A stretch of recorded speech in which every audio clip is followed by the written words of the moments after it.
Good morning, everybody. This is my second Tuesday as my month of May progresses. And before I introduce our speaker, I just wanted to tell you that my friend Vin, who spoke last week, wanted to extend his appreciation to all of you for the warm reception that he got. He was very appreciative and enjoyed speaking to us and said thank you again. This morning's speaker actually fell into my lap courtesy of one of our members. Our member, Phil Brodkin, one day told Rich Jager that his daughter might be interested in speaking, and I happened to be in Aruba at the time, and having been chosen as a monthly program speaker, I was a little skittish about it, but I was happy to hear that there was a possible guest. So I immediately emailed Phil, and he was kind enough to contact Jessica, and lo and behold, it all worked out. So thank you very much, Phil, for that nice contact. So our speaker today, and the wonders of technology, is Jessica Brodkin. And Jessica is a Reiki healer and a stand-up comedian based in New York City. She is a very, very intelligent young lady, graduating from MIT and Johns Hopkins before being recruited by the CIA. So be on your best behavior, guys, or a dossier will be created on you, and I'm not responsible for that. She performed her one-woman show in the UK and has been featured in multiple media outlets. So today she's going to talk to us about alternative healing methods and whatnot, and which I think we can all benefit from. We've heard talks about prescription drugs and other medical miracles, but today I think we're going to have a more natural session about healing, which again, I think is something we can all benefit from. So I'm very pleased to announce, and we're thrilled to have her here this morning. She's a busy young lady, Jessica Brodkin. Jessica?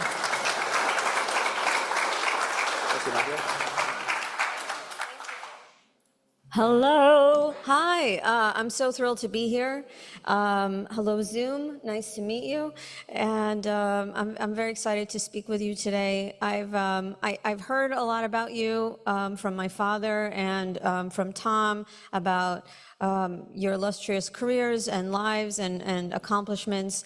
And I'm really thrilled to sort of talk about something that's maybe a little different than your normal speakers. And I also wanted to give you a demonstration of some alternative natural healing techniques. Yeah, sound good? Okay. Has anybody heard of Reiki?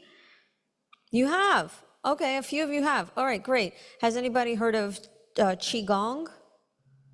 Okay, fewer people, but a few people have heard of Qigong, Tai Chi. All right, we all know all right, a lot of us know Tai Chi. How many of you have done Tai Chi?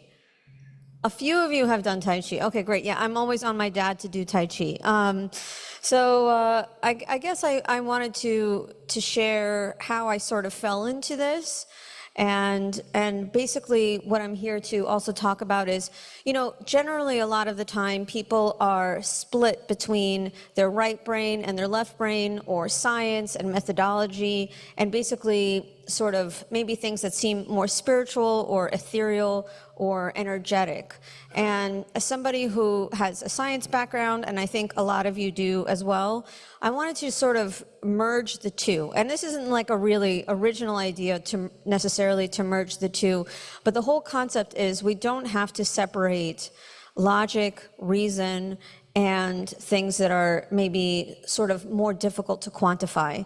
And there has been a lot of research, peer-reviewed research, PubMed, NIH, all of that stuff on things like Reiki, on stuff like Qigong and Tai Chi, and basically ways that you can feel less stress, be more connected to one another, be more connected to some sort of greater consciousness, and also to feel better, and longevity. Qigong, specifically Chinese medicine. Does anyone, so people who's had acupuncture or knows about acupuncture? A bunch of you, great. Are there any, I don't think we have any Chinese medicine doctors here. Do we have any Chinese medicine doctors here? No, you guys are laughing. Okay, great. Do we have any Western medicine doctors here? We have a lot of them, right? Yeah? Yes, I just saw like 2 hands go up. But But yeah, so Chinese medicine specifically is sort of designed in a lot of ways for longevity. And that's sort of why I wanted to introduce you to it if you don't know about it already. And I wanted to basically show you very easy ways that you can incorporate it into your life. Yeah? Sound good? Okay, very cool. I guess I could tell you, it's a pretty classical shaman. I'm going to use the word shamanic in a sort of very general way. By that I mean, there's a concept called, which you may be familiar with, a dark night of the soul or shamanism. Is anyone familiar with shamanism? A little bit. The whole concept basically is that there's an archetype, there's hero's journey, there's very many different like archetypes of stories, and also like natural progressions in terms of how people move through their lives. And one of the journeys that people go through is they go through a really dark phase, and a dark phase in their life, which I'm sure we've all gone through, and then come out the other end with more knowledge, more wholeness, and basically an ability to help other people reach wholeness within, and that the whole dark journey sort of helped people be able to do that. Does that make sense? Okay, I will tell you a little bit, I guess, of my journey. I was a nerdy kid. Maybe you have nerdy kids, or were nerdy kids, or nerdy grandkids. But I was a really nerdy kid. I grew up in Brooklyn, born and raised in the city, and my parents are I'm a first generation American. I have a Russian and Iranian heritage, so I'm all of America's enemies in one person. So, yeah, I'm just looking for a North Korean partner. That's what yeah, that's, if you know anybody, let me know. Yeah, and naturally with that kind of wonderful genetics, I wanted to work at the CIA. I thought, what would be better? I was recruited from undergrad in the early 2000s, right after 9/11. So this was a very, as you remember, a spicy time in America. We had the war on terror. We were in Iraq. We were in Afghanistan. And I don't know how many of you were in the city or in the area during 9/11, but I was a college kid, and I was actually, a lot of I was a college kid at MIT, and a lot of, actually like the man we just had the eulogy for, I initially studied material science, but then I switched to political science, which is embarrassing to go to MIT for political science, but that's another story. It's like going to the Olympics for Sudoku. It's just, but it is what it is. So, but like, a lot of young women these days, they're into Taylor Swift or BTS. And when I was a young girl, I was into biological weapons. And I was ahead of my time, okay? I was ahead of my time. COVID came, COVID left, and I was 20 years too early before COVID. But I was concerned about biological weapons, and I actually wrote my thesis in 2003. My college thesis was, there are no weapons of mass destruction in Iraq, which was a revolutionary thing to say in 2003, right? But I presented it to the CIA and they let me in. So that is what happened. And I worked in that division, but it was a wild time. I worked as a kid. And still now, I wanted to serve my country, and I wanted to serve humanity. And I think coming from a place of service, it brings a lot of meaning to my life and brings meaning to people's lives in general. But the thing is that, like many people who serve their country, I developed PTSD, and as a result, while working at the agency, I started having debilitating migraines and pseudo seizures. So I would shake and pass out of nowhere. Sorry if this is TMI. I hope it's not uncomfortable. This is the PG version. Okay. But I used to have migraines, and I remember I once passed out from pain at my friend's house. And I woke up and his hands were above me and all of my pain was gone. And I'm like, what are you doing? What's happening? And I felt totally fine. And he's like, this is Reiki. And I was like, what is that? I have no idea what that is. And so I went on that journey, and that was sort of the birth and the beginning of my life as a healer. I've worked as a healer for over 10 years in New York City with a private practice and done sound baths. And now I teach healing, which has been really, really rewarding. And I will let you know more about that. Okay, we're going to share. Yeah. All right, great. So yeah, this is the story of Reiki. Let's see. So Reiki is a energy healing practice that originated in Japan about 100 years ago. And basically throughout many, many different cultures, we have chi, we have prana, and we have hands-on healing all over the world. Italy, Africa, I mean, lots and lots of cultures, South America. So hands-on healing and energy flowing through the hands is considered like a normal thing that happens all over the world. But Reiki is a very specific type that involves symbols, that involves sort of an order, and it's quite organized. It basically uses sort of universal energy that channels through the person. And it helps a lot with anxiety, with depression, with chronic pain, with chronic conditions.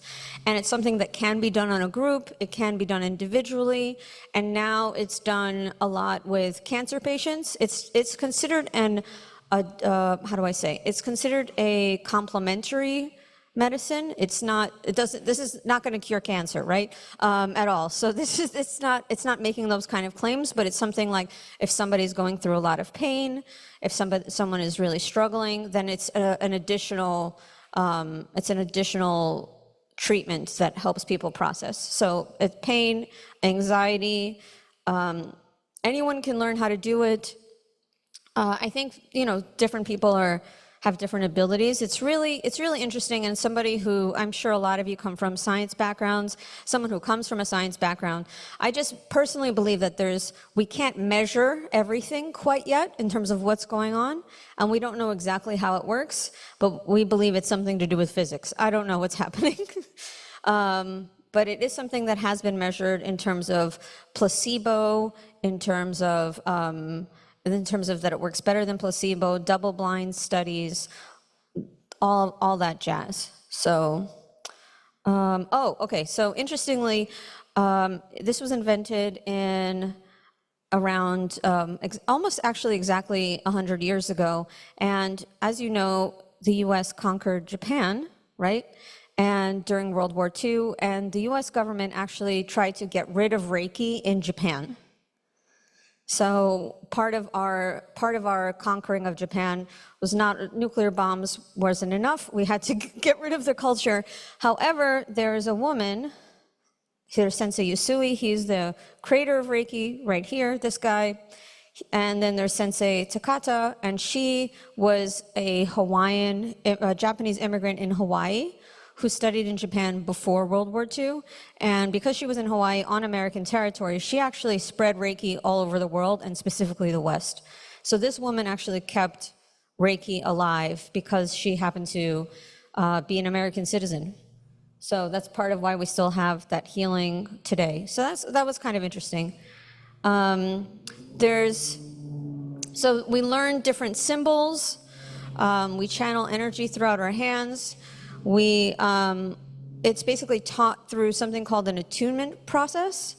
And an attunement is basically a group meditation where you learn the ability you basically get the ability to channel Reiki. However, if you experience an attunement process, attunements are sort of like a mini mushroom trip. If any of you were around during the psychedelic era, no, maybe? Some of you?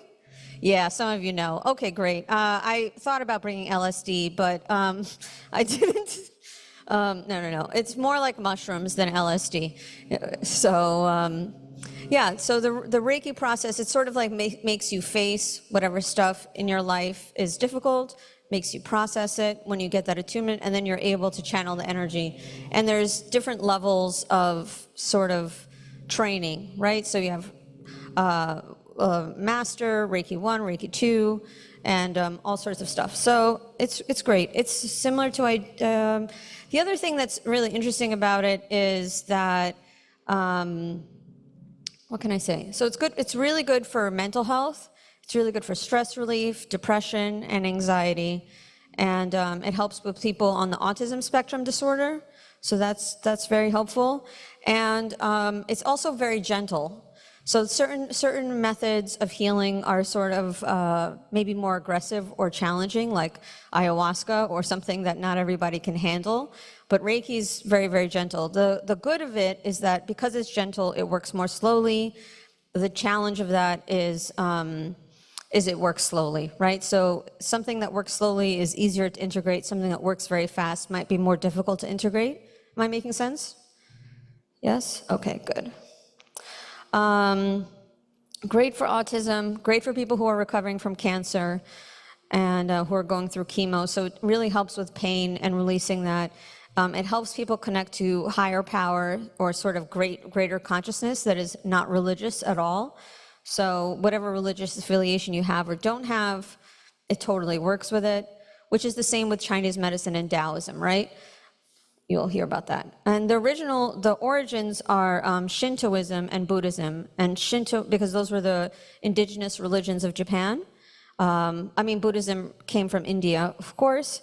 And Shintoism is more like the sort of shamanic origin of, they're sort of nature spirits. It's very similar to Native American religion in North America. So there's spirits and gods of rivers, of trees, that sort of thing. All right, let's go. I wanted to show you. So this is the birthplace of Reiki. You can see this is Mount Kurama. Basically, this man, Sensei Usui, was meditating here and meditating for a long time, and this is where he first channeled it. He fell, he hurt himself, and then he had an epiphany, and he started channeling Reiki in this beautiful place called Mount Kurama. It actually has like lots and lots of steps. It's this whole journey that takes a few hours. It's all uphill, and it has lots and lots of tiny little temples. It's really gorgeous. And I had the great fortune of going there. I was on a trip to Japan, and I peeled off for a day and went here. And then also Japan is the birthplace of matcha ice cream. Yeah, that's you might know that guy on the left. I didn't run this photo by him, but maybe I should have. We have end of life. Reiki also helps with end of life and hospice care and palliative care. So it's sort of like a very gentle thing that people can learn. And what can I say? Autism. Let's see. Okay. So the challenge of it, the upsides and downsides. The downsides is that people have to be trained in order to give Reiki to people, in order to experience it. So there's training involved. It's subtle energy. Some people feel it very strongly. Some people don't feel it very strongly. While people, after a treatment, sometimes people do feel blue, so they can get sad while they're processing something maybe more difficult. But if they continue through that process, they will feel better. But initially, just like therapy or psychedelics or anything like that, basically feeling something more intensely and then moving through it in order to process it. So that does happen with Reiki. It works slowly. It's not destabilizing. So certain techniques are destabilizing. This is not one of them, which is really nice. Okay, we went to Mount Kurama. All right. What can I say? So Qigong is, so we have a lot of people have done Tai Chi, right? And some people have done Qigong. Does anyone know the difference between Tai Chi and Qigong? No? Oh. They're both slow. Qigong is slower generally. So Tai Chi, even though it seems kind of slow, it is actually technically a martial art. And Tai Chi is actually derivative of Qigong. So Qigong, we know what Qi is, right? Qi is sort of like the universal energy. And in Chinese medicine, what we're attempting to do, especially as we get older, as we want to basically collect qi in our bodies, and we want to preserve what we call the jing. The jing is stored in the kidneys, and basically you want to sort of increase your jing, increase your qi, to get yourself stronger. And the movements of Qigong are also really, really gentle. So you don't have to be trained to do Qigong. You could do Qigong on YouTube. You could do Qigong regardless of what kind of physical sort of limitations you have. So you can do it in a chair. You can do it standing. There are a lot of Qigong teachers, and there's a lot of great Qigong on YouTube. So I would start it slowly because, once again, Qigong and Reiki in the beginning can be destabilizing, right? So you want to do it sort of more slowly so that too many things don't come up, right? And Chinese medicine really focuses on longevity in a really different way, right? So Chinese medicine has the Taoism. Are we familiar with Taoism? A few of us? No, not really, just one or two people. Yeah, so Taoism is really, we have yin yang, we have balance. It's really about bringing different elements into balance. And in Chinese medicine, we have 5 organ systems. And the different organ systems, we have this, hold on.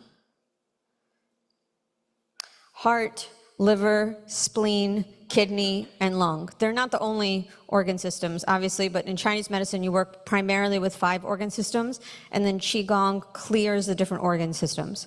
And some of it is sort of more gentle, so it's like this, creating a qi ball, putting energy into your qi ball, collecting energy from the earth, placing it into your qi ball, placing it into yourself, putting it back into the earth. It's an extremely grounding practice. So if you're somebody who has a hard time focusing, kind of like your eyes, your thoughts are sort of all over the place, sort of scattered, maybe you're addicted to your phone.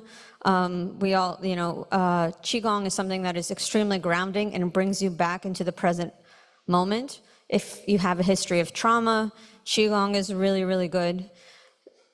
Different people have different sensitivities, so some people are very sensitive to energy, and other people, maybe you don't like crowds, maybe you don't, but some people are less sensitive. The more sensitive you are, the better something like Qigong is for you, because it helps clear your energy, clear your field, and something you can do by yourself. So maybe you go to a big party and you feel drained. I don't know, maybe you guys are all extroverts. I'm not sure what's going on, but for the introverted among us, Qigong is really amazing. For the introverted sensitives, this is the best. There's also, so Taoism is the mother, father, creator, basis of Qigong, of acupuncture, of Tai Chi, of all of these things. They really fall under it. And Qigong can be used as sort of like a natural medicine for your body. By that meaning, like, you can strengthen your heart, you can strengthen your organs. It takes a while. It's not something that happens very quickly. It's not like going to replace getting a transplant or anything like that. It's something that is sort of like more gentle, slow, working on strengthening your organs, strengthening your energy. Also, the movements are very subtle, and there are ways that it sort of keeps the joints more subtle, more moist. So that also, flexibility, it also helps with longevity in terms of maintaining flexibility and movement. It's proven to help with stress. It's proven to help with mental health quite a bit. The other elements of this, and you are already here, are really community is a big part. Community and healthy diet is also a big part of this. But yes, so Qigong, I think, is one of the things that is the easiest thing for people to do. It's the easiest thing, I think, for seniors to do. It's something that is, has been done for thousands of years. There are thousands of types. It's about at least 5,000 years old. And there are thousands of forms of Qigong. So if you go to one teacher and you don't like them, don't give up. Go to another one. Yeah, I mean, there's so many different types. And before Mao Zedong, it was Chinese medicine was even more spread out than it is now. After the Communist Revolution in China, the Chinese medicine was standardized and it became TCM, or traditional Chinese medicine. And so there's sort of like a more stamp of like what is traditional versus not traditional, but there were different types of acupuncture. The other thing is that you'll probably see, or maybe you don't know, but the Chinese government has tried to get rid of Falun Gong or other organizations that are very Qigong oriented, because it brings people together, it organizes people, but it's really just about longevity, strength, resilience, body movement, all of that sort of stuff. I mean, yoga and pranayama are another option. Those all come from India. I think yoga is a bit harder on the body, and the purpose of yoga is really more enlightenment, and this is really more about living a long life. So they have sort of different, from my understanding. I don't know yoga as well as I know East Asian medicine, but really Taoism, Chinese medicine, Qigong, all of this is about longevity, and it works.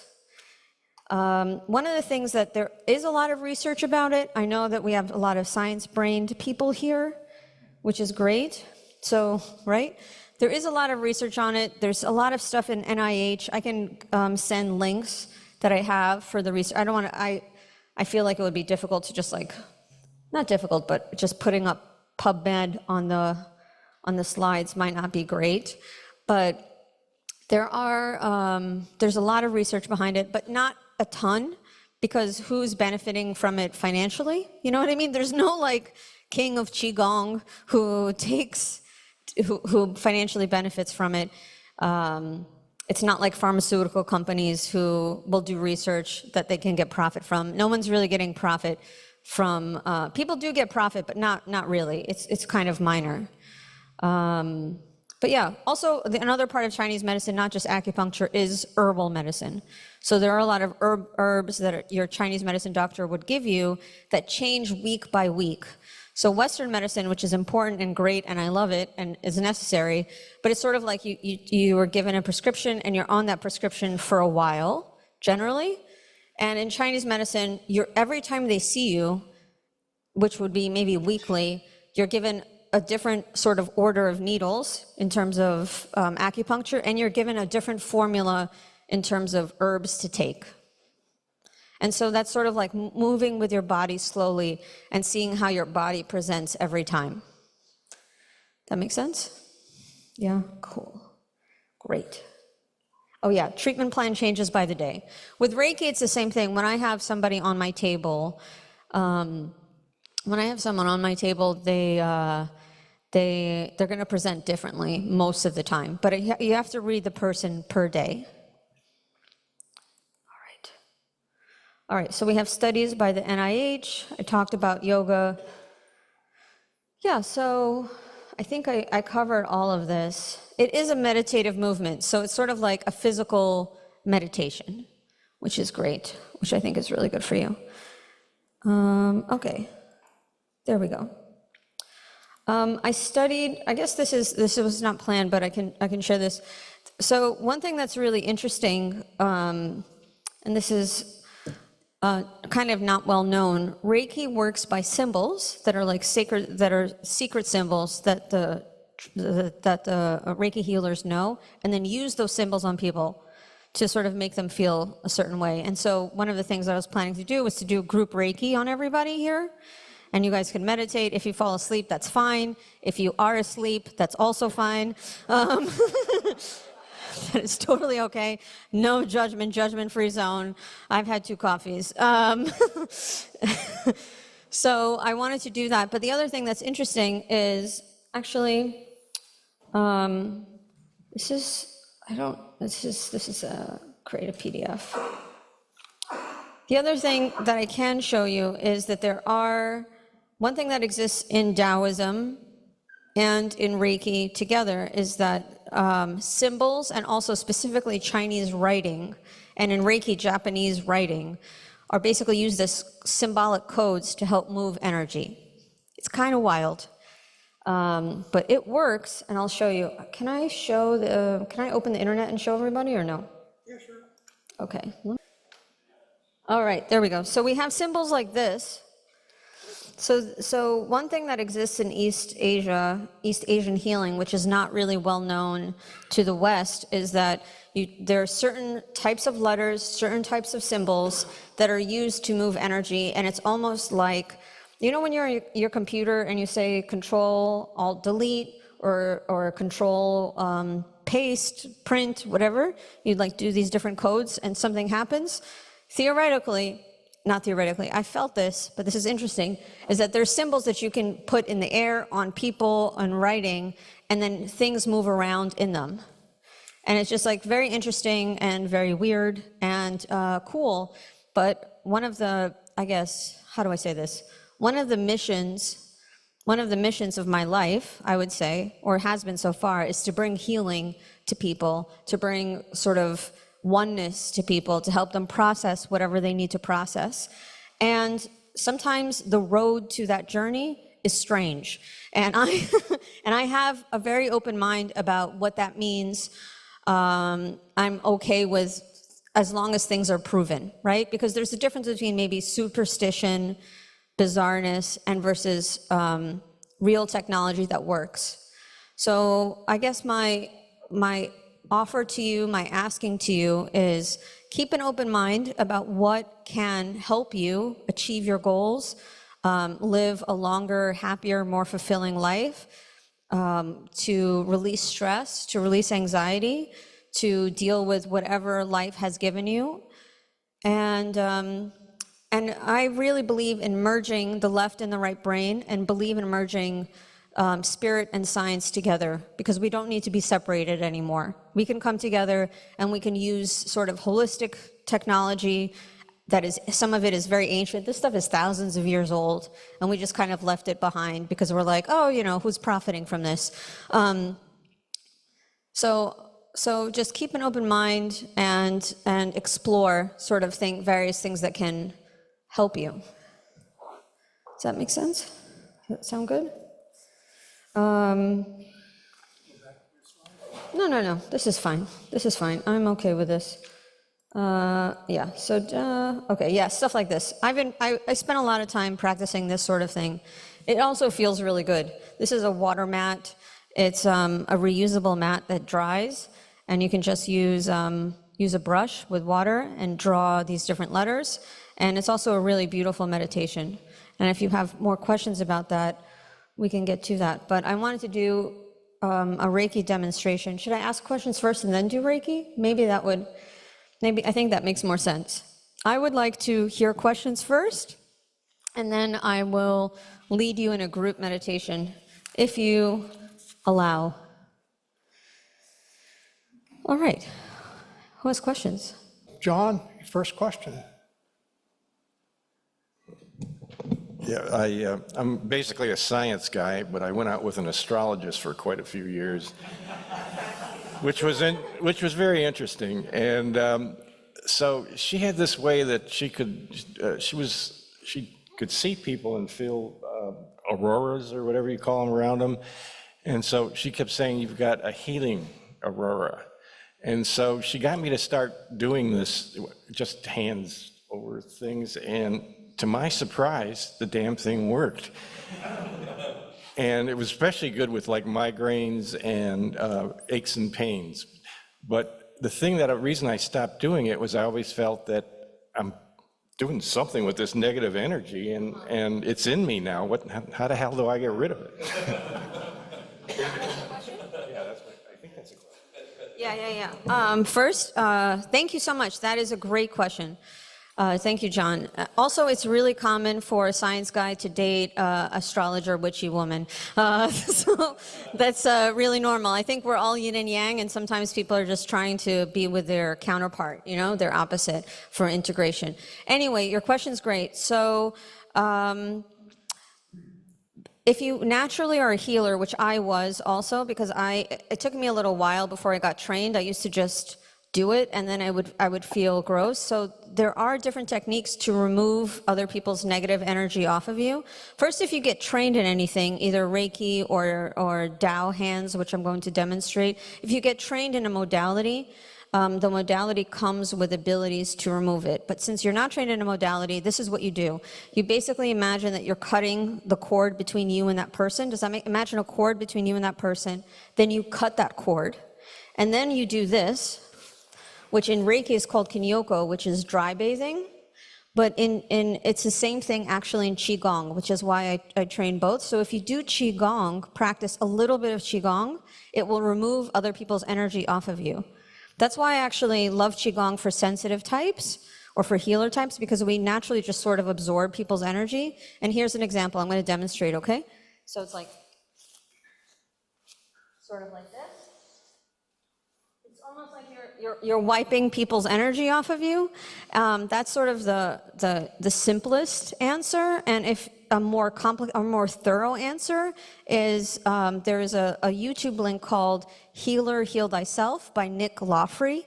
I can send it to you, or I can send it to the group. And that is a specific thing that helps people. Qigong helps remove other people's energy off of you. So here's more examples of the type of stuff.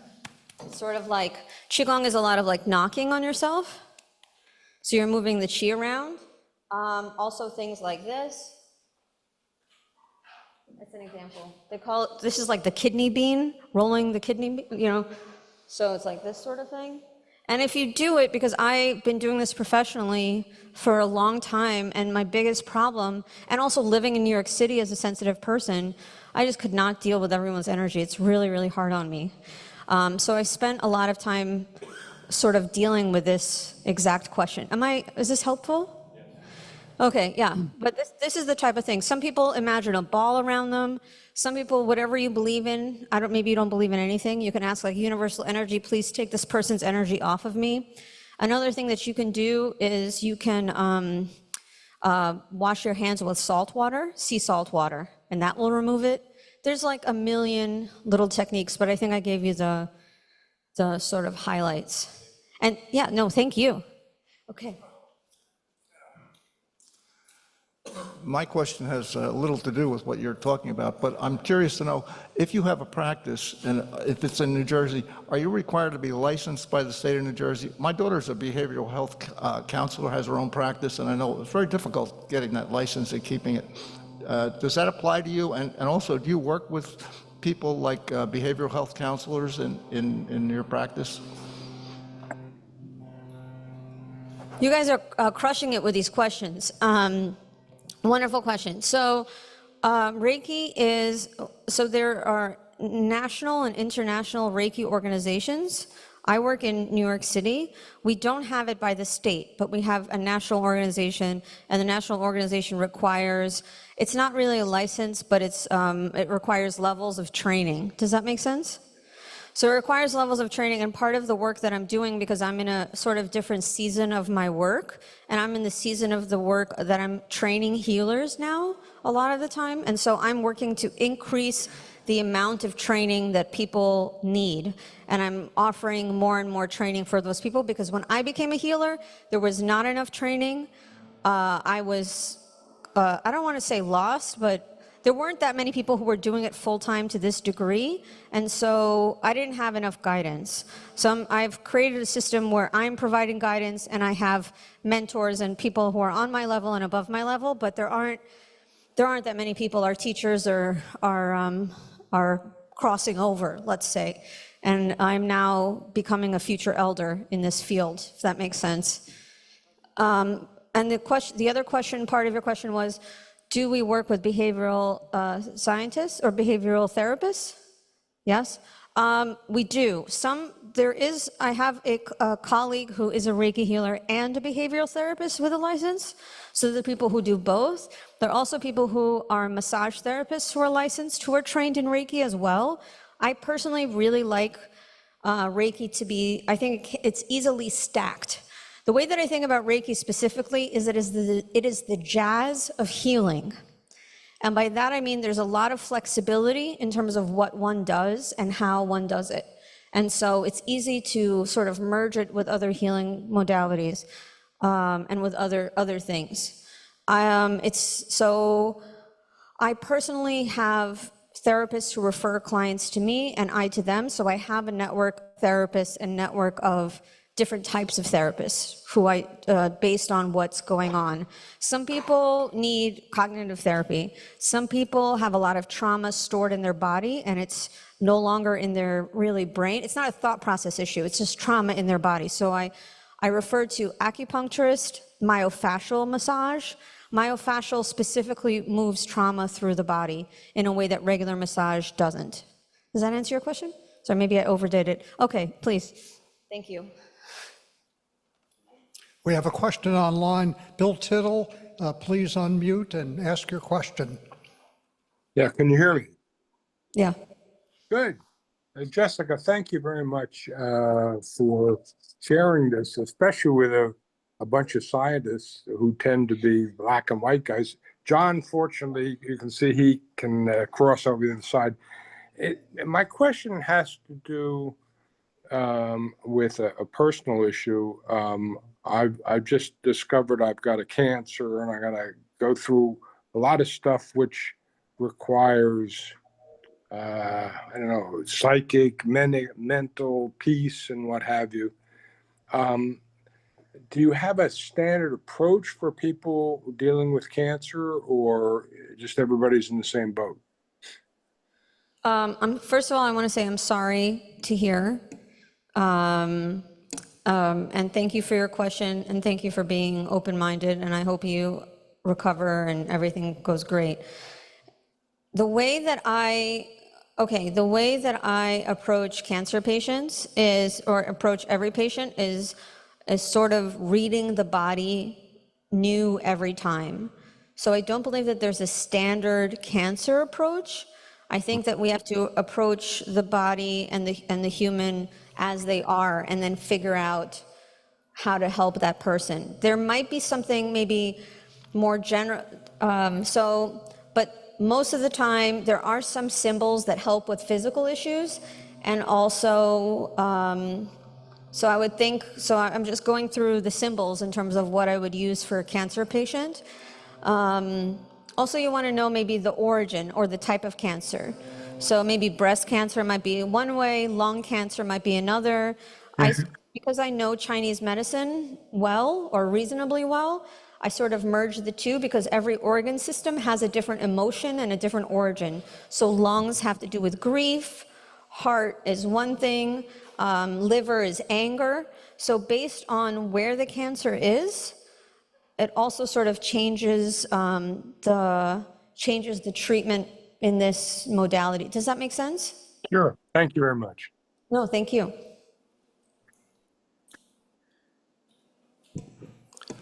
Thank you so much. It was really a great presentation.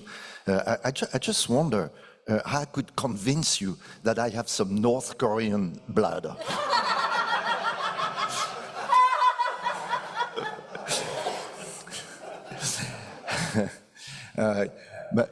But I do have a question, serious question. I've always been puzzled. What's the difference between Taoism and Buddhism? But I never really understood the synergy or the differences between the two. If you could explain that to me, that would be great. Thank you. Thank you for your question and your comment. The differences between Taoism and Buddhism. Okay, so Buddhism is very old. Actually, they're both very old, and there are different branches of Buddhism. So there's sort of Indian Buddhism, which is more Theravada, and then there's Mahayana Buddhism, which is in East Asia. Buddhism does not. Buddhism. Okay, there's a lot of Buddhism has a lot of things going on. So we talk about reincarnation. There's karma. There is sort of the right way of thinking. There's different principles that govern Buddhism. So there's the Sangha, which is the community. There's the Dharma, there's the teachings of Buddha. So there's like very specific teachings, and Buddhism is not so much about worshiping a creator, but it is really about conquering your own mind. However, there are many forms of Buddhism that do involve a lot of deities. So there are deities in Buddhism that are sort of come from India, as in Buddhism comes from India in general, but there are a bunch of, forms of Buddhism that have many deities. And the deities are sort of like, there's a goddess of compassion, which is very Guanyin. There's goddesses of compassion, for example. There's goddesses and gods with many, many arms. There are many faces, so there's a lot. Buddhism is rather complicated. Taoism is really more about balance. Taoism is, you can summarize Taoism more quickly. It's a more kind of simple. It is really about sort of going with the flow of the universe. Here's an example. Maybe you really want something in life from a point of ego, right? Or from a point of, I just desire this, and you push and push and push and it doesn't work. Or from Taoism, you can, things sort of flow and move towards you. Like, for example, giving this talk here, it just fell into my lap. That's sort of Taoism going with the flow. I'm emceeing a conference tomorrow and Thursday in Austin that also fell into my lap. That's sort of going with the flow, sorry. Is Taoism a form of Buddhism? No, no. Buddhism comes from India, Taoism really comes from China. Buddhism did travel to China and to Japan. And as it traveled, but in China also, but as it traveled through China and through East Asia, it really did shape and take form. Does that answer? Okay, sorry, that was a long, yeah. Oh, sorry. I have a question also, a practical question for some of us who are interested in pursuing it, trying it. What's the best way of trying it if we don't want to go to a healer or a teacher? Is it pulling up a YouTube video on Qigong or Tai Chi? What would you recommend? Thank you, great question. So my recommendation is to pull up a YouTube on Qigong. My favorite person is named Nick Lawfrey, and they have Qigong that is like 5 minutes long, 10 minutes long. So I would start with really short, easy Qigong exercises and seeing if it resonates. And if he doesn't resonate, there's thousands of people online. So I think that that's sort of the way. Does that answer your question? Yeah, I mean, I think the reason, one of the great things of this age is that we have YouTube and that we have, all of these resources. Okay, does that sound good? Anything else? You have a question?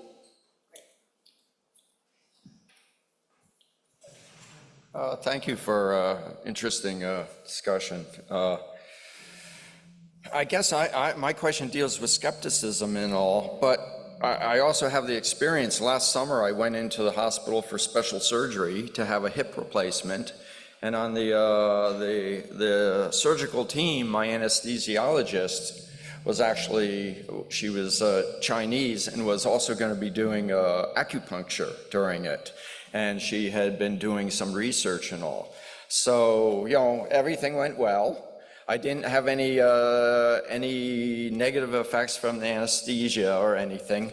But the problem with me is that, was that just placebo? I mean, was that, how can I say, it was the acupuncture or that's how it would have been? How do you address that skepticism in people? Thank you. Thank you for bringing up skepticism, and I'm glad everything went well. I think skepticism is really healthy and normal, and this isn't like a preachy sort of thing. It's just like introducing you to something else. One way to address skepticism is to read literature. So you can just like read, if one is truly open-minded, you can read the literature that does test against placebo. So that's one way. The other thing is really experience. So just see how it feels. And the other thing, people have different sensitivities. So some people are really, really sensitive to energy, and some people are less sensitive, and that's normal. The range of sensitivity, if we're looking at it from a science perspective, has been demonstrated through different nervous systems. So people have different nervous systems. Some people's nervous systems have more, I don't even know, like let's say people on the autism spectrum, they have sort of more, their neurons are built differently, and so they have more sensitivity. So if you don't feel it and it doesn't resonate with you, I think that's okay. And if you do feel it, then great. But I would go through experience, go through literature, and know that skepticism is totally fine and part of life and part of this whole experience. Yeah, thank you. All right, cool. Good. We're going to turn it back to Jessica to do what she was saying she's going to do, and I'm looking forward to this. Okay, great. So what I would like to do, hello Zoom. I would like to do a group demonstration. I'm going to turn on some music, and I will do this for, I don't know, 5 to 10 minutes. You can close your eyes, sit comfortably.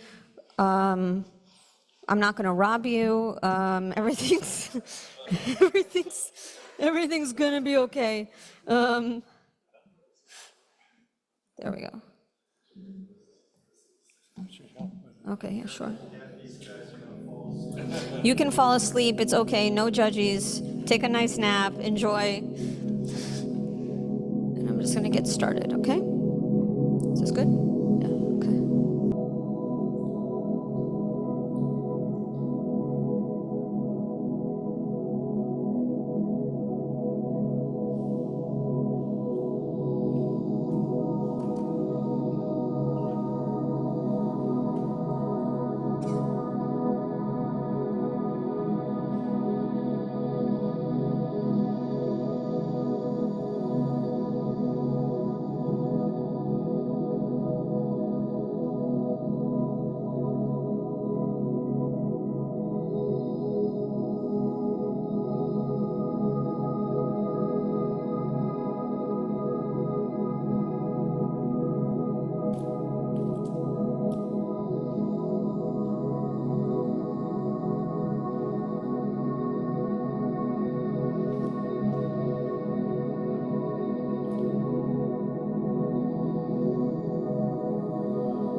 All right, you can slowly start coming back, wiggle your fingers and toes.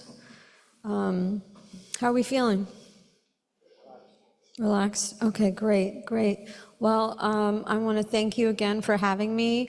My information will be given out if anybody has any more questions. Thank you so much for this opportunity to speak with you and to share my knowledge, and thank you for being open-minded and kind and welcoming. So all the best to you, and I hope you learned something today. Thanks.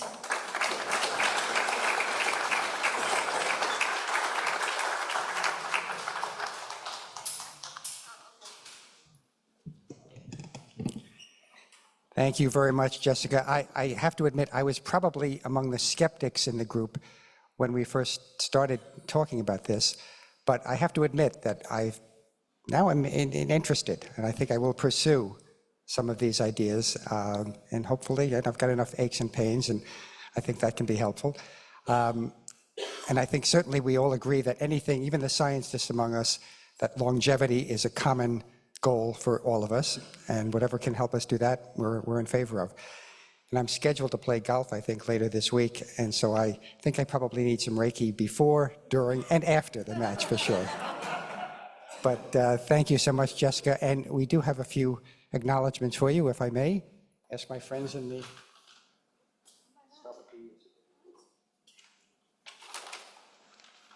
All of our guests receive a certificate from the Old Guard, and if you'll notice, the Old Guard has a symbol on it. It's a symbol of an orchid, and the Old Guard was founded back in 1930 when Summit was the orchid capital of the East, and so that has become our symbol.